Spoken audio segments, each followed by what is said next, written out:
idol, kumusta na? Kumusta ang Pilipinas? Pag-usapan natin yan mga idol. At ayun nga sa ating nabasang comment,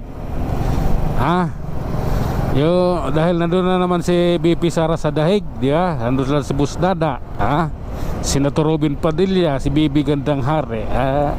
Sabi dun sa comment, mapira si BP Sara Duterte daw dahil araw-araw nagpaparali dun sa dahig sa Netherlands.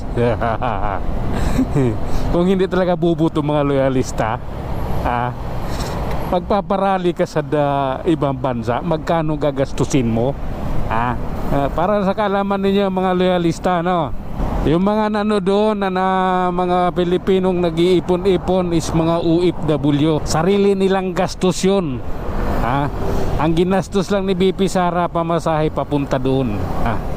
Yung pagtitipon-tipon ng mga tao na nandoon, hindi gastos ni BP Sara Duterte yun.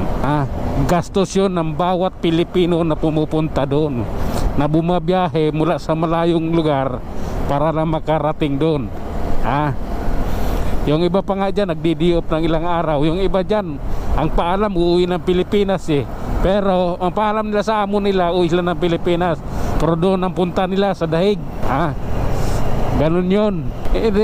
Puta, kayo mga loyalista, mga ano talaga kayo isa't kalahating bubo, isa't kalahating tanga Sana man siya kukuha ni BP Sara ng magpaparali ng araw-araw doon. Tingnan mo yung mga Pilipinong nandoon. Iba-iba araw-araw. May mga foreigner, yung mga asawa ng mga foreigner. Nandoon sila, kasama yung asawa nila, diba?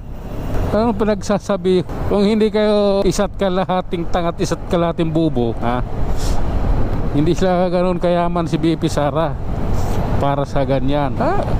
Mayroon nga kongresista may utang sa kanila sa lupa ng asawa ni BP Sara, diba?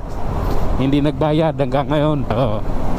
Yung mga comment ninyo na ganyan, o ano yan, walang kwentang comment yan. Kaya yung comment ng taong di mo masabi kung may saysay ka ba sa Pilipinas.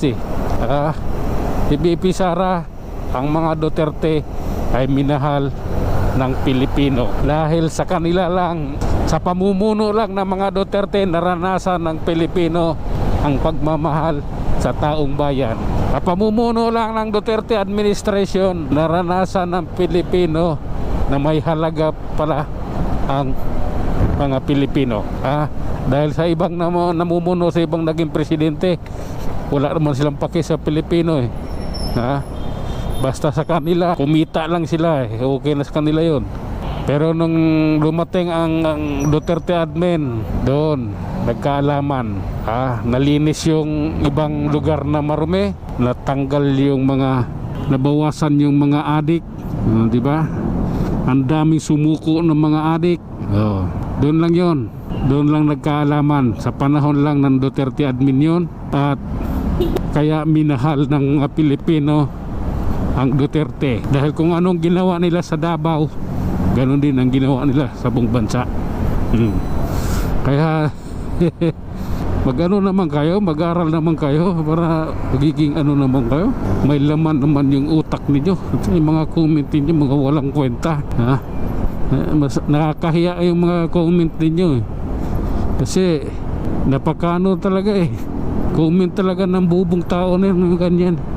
Nagkukuha na pera. Si Marcos yung mapira. Ilang bilyon yung pera pinagkukuha ni Marcos? Ilang bilyon yung pinag-uutang ni Marcos ibang bansa? Magkano halaga nun? Diba? Yung pera ng PhilHealth na kinuha ni Marcos,